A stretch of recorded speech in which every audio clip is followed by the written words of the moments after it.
আরএসএসকে কি ব্যান করে দেওয়া হবে আমেরিকায়? একই সঙ্গে কি ব্যান করে দেওয়া হবে ভারতের ইন্টেলিজেন্স এজেন্সি র বা আরএডব্লিউকেও?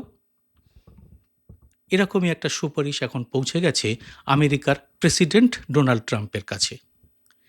কে এই সুপারিশটা করলো? না, কোনো অজ্ঞাত কুলশীল সংস্থা নয়, আমেরিকার একটি সরকারি কমিশনই এই সুপারিশ পাঠিয়েছে প্রেসিডেন্ট ট্রাম্পের কাছে। কমিশনটির নাম United states commission on international religious freedom. কি কাজ করে এই সংস্থা? এই কমিশনের কাজ হলো বিভিন্ন দেশের মানুষের ধর্মীয় স্বাধীনতার পরিস্থিতির উপরে নজর রাখা। কোনোভাবে এই স্বাধীনতা ক্ষুণ্ণ হলে তারা এ ব্যাপারে ব্যবস্থা নেওয়ার জন্য তাদের সরকারকে জানায়।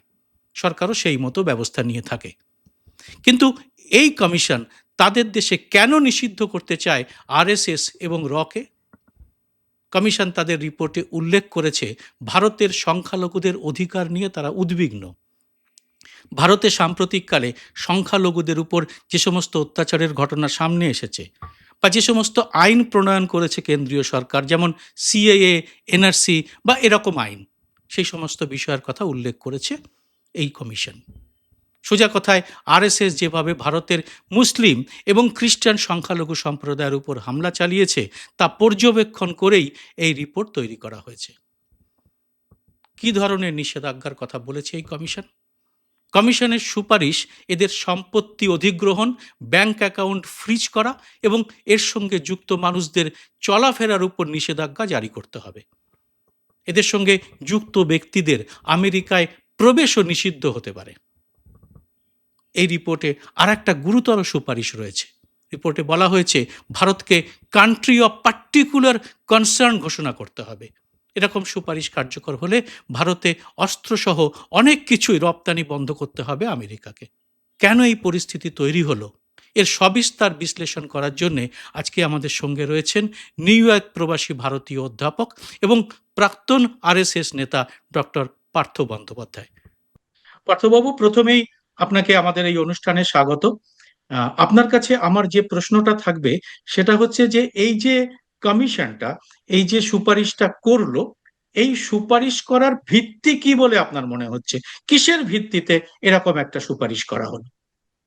পার্থবাবু। একটা কারণ হচ্ছে যে বিভিন্ন জায়গা থেকে আম, মার্কিন সরকারের কাছে নানান ধরনের রিপোর্ট, নানান ধরনের সুপারিশ, অভিযোগ ইত্যাদি সবসময় আসতেই থাকে। তাদের গুপ্তচর সংস্থা সারা পৃথিবীতেই প্রচণ্ডভাবে সক্রিয়, আমরা জানি। আহ, দেশের বাইরে সিআইএ সক্রিয়, দেশের মধ্যে এফবিআই সক্রিয়, এসব আমরা জানি।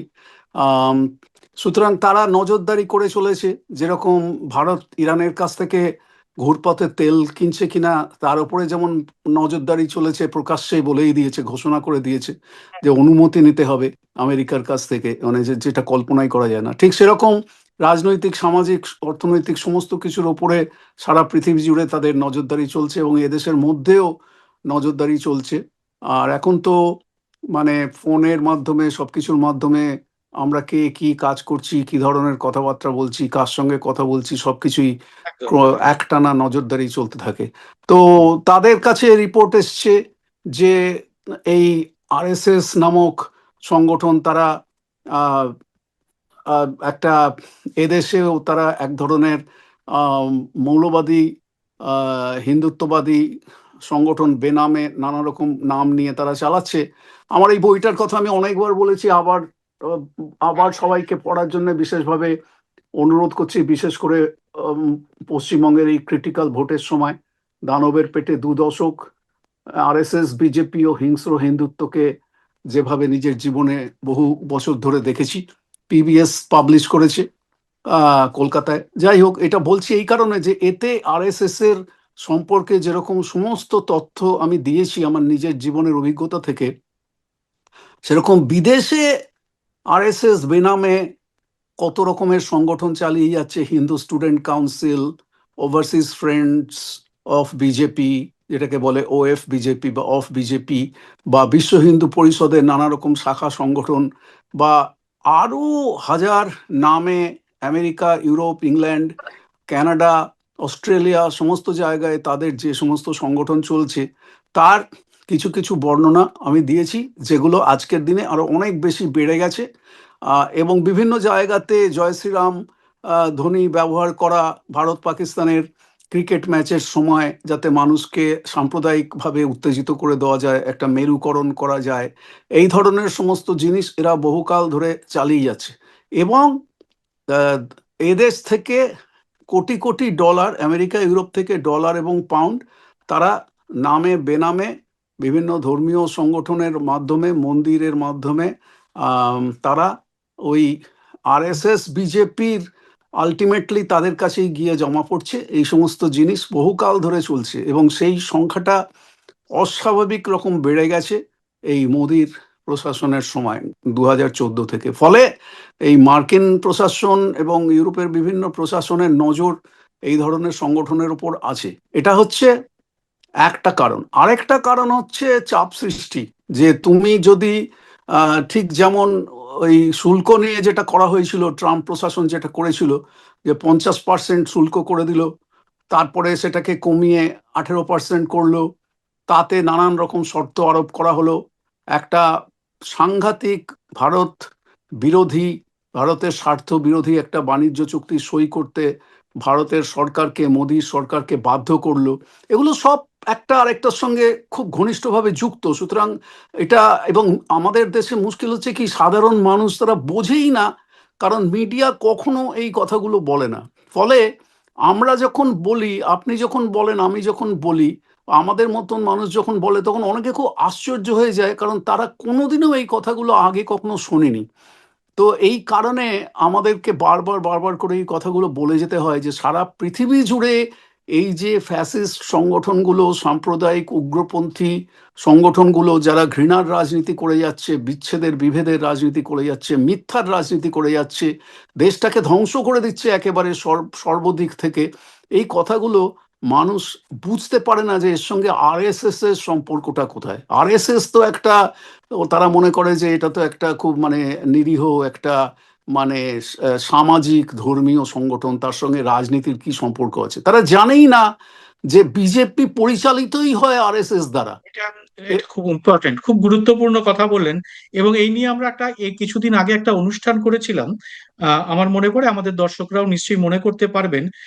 2025 সালের 26শে ডিসেম্বর নিউ ইয়র্ক টাইমসে একটা প্রতিবেদন প্রথম পাতায় খুব বড় করে ছাপা হয়েছিল, যার শিরোনাম ছিল how the Hindu right reshaped India. এবং সেটার ভিত্তিতে আমরা বিশ্লেষণ করেছিলাম, বা ডক্টর পার্থ বন্দ্যোপাধ্যায় সেটাকে সুন্দর বিশ্লেষণ করেছিলেন, যে এটা কি করে সমস্ত আমেরিকানদের কাছে এবং পশ্চিমী মিডিয়া এটা ছাপা হওয়ার অর্থ কি, অনেক লোকের কাছে পৌঁছে যাওয়া। এবং সেখানে পার্থবাবু একটা কথা আপনি বলেছিলেন, যে যখন কাউকে এটা ডিফেন্ড করা হয়, তখন এই ধরনের মিডিয়াগুলোতে আগে ব্যবহার করা হয় এবং মানুষের মধ্যে এটা সম্পর্কে একটা ধারণা তৈরি করা দেওয়া হয়। এবং ঠিক তাই ঘটলো। এটা ডিসেম্বরের 26 তারিখে, মানে আমরা অনুষ্ঠানটা করেছিলাম তার কয়েকদিন পরেই, প্রায় তার 2.5 মাসের মধ্যে প্রায় এই ঘটনাটা, এই সুপারিশটা সামনে এলো, যে সুপারিশে বলা হচ্ছে আরএসএস কে ব্যান করার, তারা ইয়ে করা হয়েছে, ট্রাম্পের কাছে পাঠানো হয়েছে। আমার আপনার কাছে এবার জানার যে বিষয়টা, যে শুধু তো সংখ্যালঘু মুসলিমদের উপরে অত্যাচারের ঘটনা সামনে আসেনি, এবার বড়দিন এবং গত কয়েক বছর ধরে আমরা বড়দিনের সময় আমরা দেখছি যে খ্রিস্টান যে সম্প্রদায় রয়েছে তাদের উপরে কিন্তু এই আরএসএস এর বিভিন্ন যে সমস্ত শাখা সংগঠন, তারা নানা রকম ভাবে গিয়ে হামলা করছে, চার্চে গিয়ে হামলা হচ্ছে। এবার তো ভয়ঙ্কর ভাবে সেই ভিডিও সামনে এসেছে, এবং মণিপুরেও এরকম ঘটনা ঘটেছে যেগুলো সামনে এসেছে। এরও কি একটা প্রভাব এই সুপারিশের পেছনে কাজ করছে বলে আপনার মনে হয়? হ্যাঁ, হ্যাঁ, এটা খুব মানে সত্যি কথা। আরএসএস এর, দেখুন, আরএসএস এর জন্মলগ্ন থেকে 1925 থেকে আজকে 2026 পর্যন্ত আরএসএস এর 3 ঘোষিত শত্রু। এক হচ্ছে মুসলমান, 2 হচ্ছে খ্রিস্টান, এবং 3 হচ্ছে সোশ্যালিস্ট বা কমিউনিস্ট। এরা হচ্ছে আরএসএস এর জন্মলগ্ন থেকে আরএসএস এর 3 ঘোষিত শত্রু।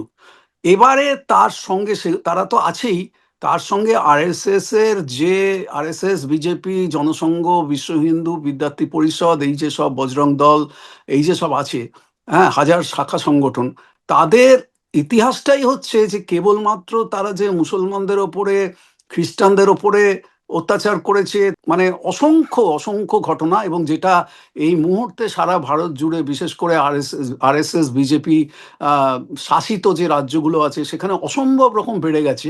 যেটার কথা আবার বলছি, যারা আজকে পশ্চিমবাংলায় মোদির মিটিংয়ে ব্রিগেডে আসছে তাদেরকে জিজ্ঞেস করা হচ্ছে, তারা জানেই না যে মধ্যপ্রদেশে মেয়েদের কি অবস্থা। তারা বলছে ও আমাদের এখানে পশ্চিমবাংলায় সন্দেশখালি, পশ্চিমবাংলায় আরজিকর, হ্যাঁ, কিন্তু তারা জানেই না যে মধ্যপ্রদেশ, রাজস্থান, গুজরাটে, এই মুহূর্তে উড়িষ্যাতে কিছুদিন আগে বিজেপি ক্ষমতায় আসার পর থেকে উড়িষ্যাতে একটা শান্ত পরিবেশকে সম্পূর্ণভাবে একেবারে আগুন লাগিয়ে দেওয়া হয়েছে, এবং মানে দাঙ্গা এত বেড়ে গেছে, এত অত্যাচার চলছে, দলিতদের ওপর অত্যাচার, নিচু মানে তথাকথিত নিম্নবর্ণের মানুষের ওপর অত্যাচার। আরএসএস এর 100 বছরের ইতিহাসে তারা যে কত জায়গাতে তাদের বজরং দল আর রণবীর সেনা আর এরা যে কত জায়গায় আগুন লাগিয়েছে, গ্রাম জ্বালিয়ে দিয়েছে, ফসল পুড়িয়ে দিয়েছে, তার কোনো সীমা পরিসীমা নেই। এই যে ইতিহাসটা, এই ইতিহাসটা মানুষ জানে না বলে মানুষ আজকে পশ্চিমবঙ্গে এখনো তারা আবার অনেকে ভাবছে যে অনেককে তো চান্স দিয়ে দেখা গেল, এবার বিজেপিকে একটা চান্স দিয়ে দেখা যাক না, এরকম একটা মনোভাব। কিন্তু তারা জানেই না যে বিজেপি যে রাজ্যগুলোতে ক্ষমতায় আছে সেই রাজ্যগুলোতে শুধু মুসলমান, খ্রিস্টান, মেয়েদের অবস্থা যে করুণ তা নয়, দলিতদের, নিম্নবর্ণের হিন্দুদের অবস্থা যে কি মারাত্মক অবস্থা, তাদের যে কত বাড়িঘর জ্বালিয়ে দিয়েছে, বুলডোজার দিয়ে ভেঙে দিয়েছে, তাদের ফসল পুড়িয়ে দিয়েছে, তাদের পুকুর দখল করেছে, তাদের জঙ্গল আদানি অধিকার করে নিয়েছে, এ সম্পর্কে মানুষের কোনো ধারণাই নেই। কারণ আবার বলছি, মূলস্রোত মিডিয়াতে এই জিনিসগুলো নিয়ে কখনো সেরকমভাবে কোনো আলোচনা করা হয় না, ফলে মানুষকে সম্পূর্ণভাবে অন্ধকারে রেখে দেওয়া হয়েছে। আজকে আরএসএস এবং তার চালিত রাজনৈতিক দল বিজেপি যদি পশ্চিমবাংলায় এই এসআইআর বা নানান রকম জালিয়াতি করে কোনো রকম ভাবে তারা যদি ক্ষমতায় আসে, ইভিএম ফ্রড করে বা এমএলএ কিনে নিয়ে, হ্যাঁ, মানে তাদের হাতে কোটি কোটি কোটি কোটি কোটি কোটি কালো টাকা আছে, যদি আসে, তাহলে পশ্চিমবঙ্গে প্রথমেই যেটা হবে সেটা হচ্ছে সাম্প্রদায়িক সম্প্রীতি একদম বিনষ্ট হয়ে যাবে এবং পশ্চিমবাংলায় আগুন জ্বলে যাবে, দাঙ্গা বেঁধে যাবে। এই কথাটা মানুষকে বুঝিয়ে বলতে হবে। এই সমস্ত খবর আজকে এই আমেরিকান গভর্নমেন্টের কাছে সিআইএ এর মাধ্যমে, এফবিআই এর মাধ্যমে আছে, যে তারা ভারতের মধ্যে কি করে চলেছে এবং ভারতের বাইরে ইংল্যান্ড, আমেরিকাতে তারা কি করে চলেছে, সমস্ত খবর তাদের কাছে আছে। সুতরাং তারা খ্রিস্টানদের, আপনি যেটা বললেন, খ্রিস্টানদের ওপরে অত্যাচার যে হচ্ছে এবং সেটা যে নিউ ইয়র্ক টাইমসে এত বড় করে যে বেরিয়েছে আরএসএস এর আসল ব্যাপার, হ্যাঁ, ওরা কি আগে জানতো না? ওরা আগেও জানতো, তাহলে এখন কেন বার করছে? তো তোরা অত আমার আমার বই তো সারা in the belly of the beast সারা পৃথিবীতে লাইব্রেরিতে পাওয়া যায় এখন। সুতরাং আমি এমন কিছু ব্যাপার না, কিন্তু আমি বলছি যে আরো অসংখ্য লিটারেচার আছে, হ্যাঁ, যারা লিখেছেন, হ্যাঁ, ডামলিয়ান, অ্যান্ডারসন, ক্রিস্টোফার জাফরিলো ফ্রান্স থেকে বসে লিখেছেন, যার সঙ্গে আমার পরিচয় আছে। অনেকে আরএসএস সম্পর্কে, এই বিশ্ব হিন্দু পরিষদ, বিজেপি সম্পর্কে নানান রকমের লিটারেচার আছে। সুতরাং ওরা আগেই জানতো, ওদের কিছু জানতে বাকি নেই। কিন্তু এই মুহূর্তে ওরা চাপটা সৃষ্টি করছে যাতে ভারত তাদের নানান রকম অন্যায় অর্থনৈতিক শর্ত, চুক্তি তারা মেনে নিতে বাধ্য হয়। তার সঙ্গে আছে এপস্টিন ফাইলস, আবার বলছি, একটার সঙ্গে একটা ঘনিষ্ঠভাবে সম্পর্কযুক্ত, কোনোটা থেকে কোনোটা আলাদা করা যায় না। এপস্টিন ফাইলস নামক পৈশাচিক কেলেঙ্কারির সঙ্গে যেরকম ট্রাম্প, বিল ক্লিন্টন, বিল গেটসের, ইলন মাস্কের সংযোগ ধরা পড়ে গেছে, সেরকম মোদি, তারপরে এই হরদীপ সিং পুরী, অনিল আম্বানির প্রত্যক্ষ সংযোগ ধরা পড়ে গেছে।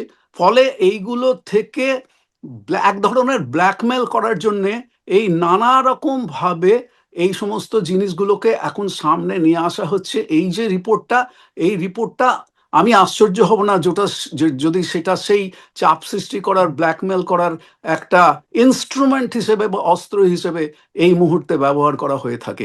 কোনোটারই সম্ভাবনা উড়িয়ে দেওয়া যায় না। তো একটা প্রশ্ন আজকে অনেকেই আমাকে করেছেন, আমার পরিচিতরা, যে আরএসএস এর সংগঠন তো মূলত ভারতে প্রচুর তাদের শাখা রয়েছে প্রত্যেক রাজ্যে রাজ্যে। আমেরিকার লোকদের আমেরিকায় কি এ সংগঠনের কোনো তেমন খুব প্রভাব আছে? এটা আপনি ভালো বলতে পারবেন বলে আমি আপনার কাছে এই প্রশ্নটা রাখছি। আপনি যেহেতু আরএসএস কেও চেনেন এবং আমেরিকায় দীর্ঘদিন আপনি রাজনীতির সঙ্গে ঘনিষ্ঠভাবে যুক্ত, আপনি যদি আমাদের দর্শকদের একটু আভাস দেন যে আরএসএস বা তার শাখা সংগঠনগুলো আমেরিকায় এখন কতটা প্রভাবশালী। হ্যাঁ, আমেরিকা, ইংল্যান্ড, বিভিন্ন জায়গাতে, ফ্রান্স, জার্মানি, কানাডা, অস্ট্রেলিয়া, বিভিন্ন জায়গাতে আরএসএস এবং ওভারসিজ ফ্রেন্ডস অফ বিজেপি বহুকাল ধরে কাজ করে চলেছে। আজকে নতুন নয়। আগে সেই মানে আমি যখন আরএসএস এ ছিলাম, সেই মানে 1961 থেকে 1980 এই সময়টা পর্যন্ত, তখন আমার বাবার এক বন্ধু ছিলেন, মাধব বানাট্টি, এখনো আমার মনে আছে মাধব বানাট্টি। তিনি ওই সারা পৃথিবীতে যে সমস্ত আরএসএস এর ওভারসিজ শাখা সংগঠন আছে, সেইখানে তার দায়িত্বে তিনি কাজ করতেন, আরএসএস এর প্রচারক। হ্যাঁ, এবং আমি যখন প্রথম আমেরিকায় পড়াশুনো করতে 1985-তে পিএইচডি করতে চলে আসি ইলিনয়তে, উনি আমার সঙ্গে যোগাযোগ করেছিলেন এবং উনি ভেবেছিলেন যে আমি বোধহয় তখনও আরএসএস এর সঙ্গে যুক্ত আছি। উনি জানতেন না যে আমি ছেড়ে দিয়ে চলে এসেছি, কারণ উনি বাইরে বাইরে থাকতেন। তা যাই হোক, উনি আমায় বলেছিলেন যে তুমি যেখানে যাবে সেখানে তুমি, হ্যাঁ, সংঘের শাখা তৈরি করো, আমি তোমার পাশে আছি, আমি তোমাকে সাহায্য করবো। এখনো আমার পরিষ্কার মনে আছে, আমি মানে হয়তো একটু এদিক ওদিক, শাল টালগুলো একটু এদিক ওদিক হতে পারে, কিন্তু আমি বলছি এই এই ধরনের জিনিস তারা বহুকাল ধরে করে চলেছে। এবং এখন এই মোদি ক্ষমতায় আসার পর থেকে 2014 থেকে, আমি আগেই বললাম যে এই তৎপরতা সাংঘাতিকভাবে বেড়ে গেছে। কিন্তু এটা মোদির সময় শুধু হয়নি। আমার মনে আছে আমি যখন ইউনিভার্সিটি অফ অলবেনিতে যখন আমি পোস্ট ডক্টরাল রিসার্চ করতাম পিএইচডি শেষ করার পর, তখন ওই বিজেপির দীনেশ আগরওয়াল বলে, আমার এখনো নামটা মনে আছে, ওই তখন সবেমাত্র ইন্টারনেটে শক কালচার ইন্ডিয়ান বলে এইসব গ্রুপ, আমরা এইসব গ্রুপে লেখালেখি করতাম। সে বহুকাল আগের কথা, তখন এই গুগল টুগুল কিছুই আসেনি, হ্যাঁ, হোয়াটসঅ্যাপ কিছুই আসেনি, সেলফোন আসেনি। সেই সময় একেবারে ইন্টারনেটের আদিম যুগে, হ্যাঁ, আমি বলছি 1995 সালের কথা, সেই সময় ওই তারা তখন ওই আরএসএস এর কাজকর্ম করতো বিভিন্ন নাম নিয়ে, হিন্দু স্টুডেন্ট কাউন্সিল। আমার মনে আছে দীনেশ আগরওয়াল পেনসিলভেনিয়া স্টেট ইউনিভার্সিটিতে আরএসএস এর কাজ করতো। হ্যাঁ, সে ওইখানে আমার সঙ্গে তার নানান রকম বাক বিতণ্ডা হতো। ওই প্রিলিমিনারি যে সমস্ত ইন্টারনেট ফোরাম তখন তৈরি হয়েছিল, আমার এখনো মনে আছে যে দীর্ঘকাল ধরে ওরা আরএসএস বিভিন্ন নামে, Hindu student council, overseas friends of BJP, বিশ্ব হিন্দু পরিষদ, আরও নানান রকম নামে তারা বিশেষ করে আমেরিকাতে, ইংল্যান্ডে এবং কানাডাতে তারা কাজ করে যাচ্ছে। এখন তার সঙ্গে যোগ করুন অস্ট্রেলিয়া, বিভিন্ন জায়গাতে আরএসএস এর নানান রকম নামে বেনামে নানা রকম শাখা সংগঠন আছে। তাছাড়া ওরা এই হিন্দু, যে সমস্ত প্রবাসী হিন্দু যারা আমেরিকা, ইউরোপে, অস্ট্রেলিয়া থাকে, যেহেতু তারা দেশের খবর তেমন পায় না এবং তারা অধিকাংশই খুব মানে রক্ষণশীল এবং পুঁজিবাদী মানসিকতার লোকজন, এবং তারা মুসলমানদের সঙ্গে কখনোই মেলামেশা করেন না, আমেরিকাতে এসেও করেন না এবং দেশে থাকতেও করেন না। সুতরাং তাদের কাছে এই মন্দিরগুলোকে কেন্দ্র করে যে অসংখ্য মন্দির গড়ে উঠেছে, তার মাধ্যমে এই হিন্দু সাম্প্রদায়িক রাজনীতি এবং বিভেদের রাজনীতি, হিন্দুত্ববাদী রাজনীতি ছড়িয়ে দেওয়াটা তাদের পক্ষে খুব সহজ হয়ে গেছে। যার কথা আমি এই কিছুদিন আগেই কলকাতার বইমেলাতে যখন গিয়েছিলাম, তখন এই যে প্রকাশনাটা বেরিয়েছিল, তাতে আমি একটা লেখা আমি লিখেছি। দেখুন, আমি এখানে একটুখানি দেখাচ্ছি, জানি না আপনারা দেখতে পাবেন কিনা। বিদেশে আরএসএস নামক বীজ বৃক্ষ, এটাতে আমি বিস্তারিতভাবে লিখেছি। আর এছাড়া আবার বলছি, এই বইটা বারবার করে সবাইকে পড়তে বলছি, বাংলায় লেখা, দানবের পেটে 2 দশক। এটা কলকাতায় পাওয়া যায়, পিবিএস বার করেছে। এটাতে আমি বিস্তারিতভাবে বিদেশে আরএসএস এর যে দীর্ঘকালের কাজকর্ম, তার সম্পর্কে আমি লিখেছি। একটা খুব গুরুত্বপূর্ণ কথা বললেন, সেটা হচ্ছে আমেরিকা সহ, আমেরিকা ইউরোপ সহ বিভিন্ন দেশে তার মানে যথেষ্ট প্রভাবশালী, যারা আমার কাছে জানতে চেয়েছিলেন তাদের সাধারণ মানুষের অনেকটাই মধ্যে আপনি তাদের, সাধারণ মানুষের, সাধারণ আমেরিকান বা ইউরোপিয়ানদের মধ্যে তাদের কোনো প্রভাব নেই, কিন্তু ওই হিন্দু ভারতীয়দের মধ্যে তাদের প্রভাব খুব এবং বেড়ে তারা গেছে। বেশ সবাই আপনি যেটা বললেন, তারা বেশ পয়সা তাদের পয়সা কড়ি রয়েছে, এবং বিশাল। তারা সেটা, তাদের একটা বড় অংশ তারা সেটা ওখানে জমা করে, এবং সেটা আমাদের দেশে তার একটা অংশ আসে, সেটা আপনি উল্লেখ করলেন। এখন এটা প্রশ্ন হচ্ছে যে এই এই সুপারিশটা কি কার্যকর হওয়ার কোনো সম্ভাবনা আপনি দেখছেন? কারণ এই ধরনের সুপারিশ অনেক ক্ষেত্রেই দেখা যায় তার পেছনে একটা বড় রাজনীতি থাকে, এবং সুপারিশটা সেই রাজনীতিকরা তাদের মতো করে ব্যবহার করে। সেটা প্রয়োজন মতো, সেটা ব্ল্যাকমেল আপনি যেটা বললেন সেটাও হতে পারে, আবার সেটা এটা নিয়ে হয়তো সেখানকার সংসদে মানে কংগ্রেসে আলোচনাও হতে পারে, এবং সেটা কার্যকর হতে পারে। আপনার কি ধারণা আমেরিকা এই ব্যাপারে কতটা সৎভাবে এগোবে, কতটা অনেস্টলি তারা কাজটা করবে, এবং এটা কি সুপারিশটা কার্যকর হওয়ার কোনো সম্ভাবনা আপনি দেখছেন? না, আমেরিকার সরকার যাদের দ্বারা পরিচালিত, ডোনাল্ড ট্রাম্প এবং তাদের লোকজন, তাদের মধ্যে আর যাই তাদের থাকুক না কেন, তাদের সততা আছে বলে এরকম বদনাম কেউ দিতে পারবে না। সুতরাং তারা, কিন্তু একটা একটা জিনিস হচ্ছে দক্ষিণ আফ্রিকাতে, সাউথ আফ্রিকাতে যে শ্বেতাঙ্গ সাউথ আফ্রিকানদের উপরে যে অত্যাচার হচ্ছে বলে অভিযোগ করছেন ট্রাম্প, এবং যে রিফিউজি ক্যাম্পও তৈরি করছেন, যে ওখানকার সাদা মানুষদের উপরে নাকি সাউথ আফ্রিকার কালো মানুষটা ভীষণ অত্যাচার করছেন, এবং তারা সবাই খ্রিস্টান ধর্মাবলম্বী, এবং তাদের গায়ের রং সাদা। সেই রকম কি কোনো একটা এখানে দেখা যাচ্ছে যে ভারতেও প্রচন্ড খ্রিস্টানদের উপরে অত্যাচার হচ্ছে, এই রকম একটা ওখানে একটা প্রপাগান্ডা তৈরি করা হবে, যেটা মাগাদের মধ্যে খুব কাজ করবে, জনপ্রিয় হবে? এরকম কি কোনো আপনার মনে হচ্ছে এর পেছনে এরকম কোনো আশঙ্কা কাজ করছে? আমার আমার মনে হয় যে এরা এতই মানে প্রো হোয়াইট রেসিস্ট, হ্যাঁ, এরা তো সমস্ত কুক্লাক্স ক্ল্যান বা এই সমস্ত সংগঠনের সঙ্গে প্রত্যক্ষ বা পরোক্ষভাবে যুক্ত। ফলে আমাদের ভারতে কালো চামড়ার খ্রিস্টানদের ওপরে কি অত্যাচার হচ্ছে তা নিয়ে এদের বিন্দুমাত্র চিন্তা ভাবনা আছে বলে আমার মনে হয় না। এটাকে কেবলমাত্র রাজনৈতিক অর্থনৈতিক চাপ সৃষ্টি করার জন্যই কাজে লাগাবে বলে আমার মনে হয়। আমি আমি এইটা, আমার এটা নিজের অনুমান, ধারণা। কারণ এরা কোনো দিনই কালো চামড়ার মানুষদের সম্পর্কে ওদের বিন্দুমাত্র কোনো সহানুভূতি নেই। ওরা চাইবে যাতে এটাকে কাজে লাগিয়ে নানা রকম ভাবে ইকোনমিক প্রেশার তৈরি করা যায়। আজকে দক্ষিণ আফ্রিকাতে হোয়াইট খ্রিস্টানদের ওপর আক্রমণ হয়েছে, কতটা হয়েছে আমি জানি না, কারণ হোয়াইট সত্যি কি খ্রিস্টানরা, মিথ্যে সেটা জানা যাচ্ছে না, ঠিকই ঠিকই না বলেছেন না, আপনি। এবং হুম। হোয়াইট খ্রিস্টানরা আফ্রিকার কালো মানুষ, দক্ষিণ আফ্রিকার কালো মানুষদের ওপরে যে অবিশ্বাস্য পৈশাচিক অত্যাচার করে গেছে 200 বছর ধরে, তখন আমেরিকা তাদের পাশে, সেই হোয়াইটদের পাশে ছিল। হুম। এমনকি আমার পরিষ্কার মনে আছে, আমি যখন 1985-তে আমেরিকায় এসেছিলাম, তখনও পর্যন্ত রোনাল্ড রেগান, আমেরিকার প্রেসিডেন্ট, যাকে আমি একটা শিকাগোতে একটা জায়গাতে একদম সামনাসামনি দেখেছিলাম, যাই হোক, সে রোনাল্ড রেগানের ইতিহাস ছিল যে সে ওই দক্ষিণ আফ্রিকার ভয়ঙ্কর অত্যাচারী বর্ণ বৈষম্যবাদী হোয়াইট শাসকদের পাশে ছিল, তাদেরকে সমর্থন করেছিল। তা এদের এটাই ইতিহাস, এরা সারা পৃথিবীতে হোয়াইটদের খ্রিস্টানদের জন্য যা ওরা দরকার তা ওরা করবে, কিন্তু সারা পৃথিবীতে কালো মানুষদের ওপর, সে খ্রিস্টানই হোক বা হিন্দুই হোক বা মুসলমানই হোক, তাদের অত্যাচারে তাদের কিচ্ছু যায় আসে না, ওই গণহত্যাতে পর্যন্ত তাদের কিছু যায় আসে না, এমনকি গণহত্যাকে তারা সমর্থন করে এসেছে চিরকাল। সুতরাং তাদের কাছ থেকে আমার মনে হয় না যে তারা এটাকে সত্যিকারের, তার উপরে আবার এখন ট্রাম্পের সরকারের মধ্যে ক্যাশ প্যাটেল আর তুলসী গ্যাবার্ডের মতন লোকজন আছে। তুলসী গ্যাবার্ডের সঙ্গে তো প্রত্যক্ষভাবে মোদিদের সম্পর্ক আছে বলে সবাই জানে। সুতরাং তাদের কাছ থেকে কোনো রকম বিশেষ কোনো পরিবর্তন আশা আমি করি না। তবে এই যে চাপটা তারা সৃষ্টি করছে, এবং এবং এবং বুঝতে হবে যে এই যে সংগঠনটার কথা বলা হচ্ছে, যারা রিপোর্টটা প্রকাশ করেছে, তাদের সুপারিশ কিন্তু মার্কিন সরকার মেনে নিতে বাধ্য না। এটা একটা কেবলমাত্র রেকমেন্ডেশন, একটা সুপারিশ। সুতরাং তারা সেটাকে মেনে নেবে কি নেবে না সেটা সম্পূর্ণভাবে ট্রাম্প সরকারের ওপর নির্ভর করে।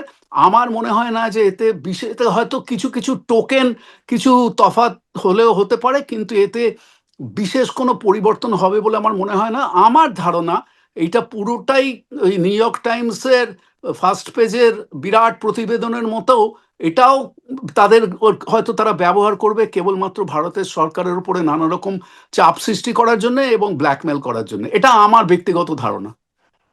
অর্থাৎ ওই এরপরে আমরা যে দ্বিতীয় পর্যায়টা একটু আসবো, সময় প্রায় শেষ হয়ে এসেছে, এই পর্যায়টা একটু সংক্ষেপে আমরা সারবো। সেটা হচ্ছে আরএসএস এর পাশাপাশি রিসার্চ অ্যান্ড অ্যানালিটিক্যাল উইং, র যেটাকে আমরা বলি RAW, সেই রর উপরেও একটা কমিশন, এই কমিশন একটা নিষেধাজ্ঞা জারি করেছে। এইটা কেন কেন করা হলো, এইটা আপনি একটু যদি বলেন, কারণ এটা এরপরে এটার এটা প্রধান করে তো ভারতের ইন্টেলিজেন্স এজেন্সির কাজ করতে অসুবিধা হবে আমেরিকায়। ভারতের ইন্টেলিজেন্স এজেন্সি কিভাবে কাজ করে আমার কোনো ধারণা নেই, কিন্তু আমি যেটুকু আমার অনুমান সেটা হচ্ছে যে ওই মার্কিন নাগরিক এবং পান্নন, ক্যানাডিয়ান নাগরিক দুজন শিখকে আহ, করেছে পান্নন এরা যে পান্নন বলে যাকে মার্কিন নাগরিক। গুপ- হ্যাঁ, গুপ্ত হত্যা করেছে। সেইটার কারণে এই র এর ওপরে এদের এই সুপারিশটা এরা করেছে যে এরা বিদেশের মাটিতে এরকম সঙ্গে যুক্ত বলে যে সমস্ত খবর পাওয়া যাচ্ছে, এই খবরগুলো মার্কিন সরকারের কাছে তুলে দেওয়ার জন্য তারা এই প্রতিবেদনে সেটা উল্লেখ করেছে। আজকে যদি ভারতের কোনো নাগরিককে যদি এরকমভাবে কোথাও গুপ্ত করা হয়, তাই নিয়ে তাদের বিশেষ কোনো মাথা ব্যথা হবে বলে মনে হয় না। কারণ ভারতের নাগরিক বিভিন্ন জায়গাতে ছাত্রছাত্রীদের ওপরে যে অত্যাচার চলছে, হ্যাঁ, বিভিন্ন জায়গাতে টেক্সাসে বা অনেক জায়গাতে গত কয়েক বছরে নানান রকমভাবে বিভিন্ন পার্টিতে বা বিভিন্ন গ্যাদারিংয়ে চালিয়ে ভারতের ভারত থেকে আসা ছাত্রছাত্রীদেরকে খুন করা হয়েছে। এমন ঘটনাও ঘটেছে যে পুলিশ তারপরে নিজেদের মধ্যে হাসাহাসি করছে যে একে উম, যে আমরা মারলাম, তা এ যদি এখন এর ফ্যামিলি যদি কোর্টে যায় তাহলে আমাদেরকে কত টাকা ক্ষতিপূরণ দিতে হবে। হ্যাঁ, is it really worth it? মানে অবিশ্বাস্য, অবিশ্বাস্য। সুব্রতদা, মানে কি পর্যায়ে গেছে আপনি কল্পনাই করতে পারবেন না। ভারতে যেরকম মুসলমানদের জীবনের কোনো দাম নেই, এদেশে সেরকম আমেরিকাতে এই আমাদের মতন কালো চামড়ার মানুষের জীবনের কোনো দাম নেই। বিশেষ করে যদি তারা যদি মার্কিন নাগরিক না হয়, তাহলে তাদের জীবনের একেবারেই কোনো দাম নেই। এই কথাটা মানুষকে বুঝতে হবে যে আমেরিকার আসল চেহারাটা কি। যার জন্য আমি আজকে আর ওই বই দেখিয়ে বিজ্ঞাপন দিতে চাই না, কিন্তু আমেরিকা স্বপ্নপুরী না হত্যাপুরী, এই যে ভিরাসাত আমার যে বইটা বার করেছে সেটা সবাইকে পড়ার জন্য এই মুহূর্তে, যে আমেরিকার আসল চেহারাটা এই ইরানের ওপরে গণহত্যা, বোমাবর্ষণ, হ্যাঁ, একতরফা ইসরায়েলের স্বার্থ রক্ষা করার জন্য, এই বইটাও সবাইকে পড়ার জন্য আমি বিশেষভাবে অনুরোধ জানাচ্ছি। তে আসল আমেরিকার গল্পটা পাবেন, যেটা আমাদের দেশের মিডিয়া কোনো দিনও মানুষের কাছে তুলে ধরবে না। আপনি এটা বললেন, এই সাম্প্রতিককালে এই ঘটনাটা খুব অ্যালার্মিং, এই সমস্ত ঘটনা ঘটছে। আমার এই প্রসঙ্গে মনে পড়ে গেল যে ভারতীয় ফরেন সার্ভিসের একজন ক্যাডার দেবযানী খোবরাগাড়ে, হ্যাঁ, তাকে যখন একটি এরকম মামলাতে এরকম আমেরিকান মার্কিন সরকার তাকে গ্রেপ্তার করার কথা বলেছিল, তখন ভিসা জালিয়াতির কেসও ছিল তার বিরুদ্ধে।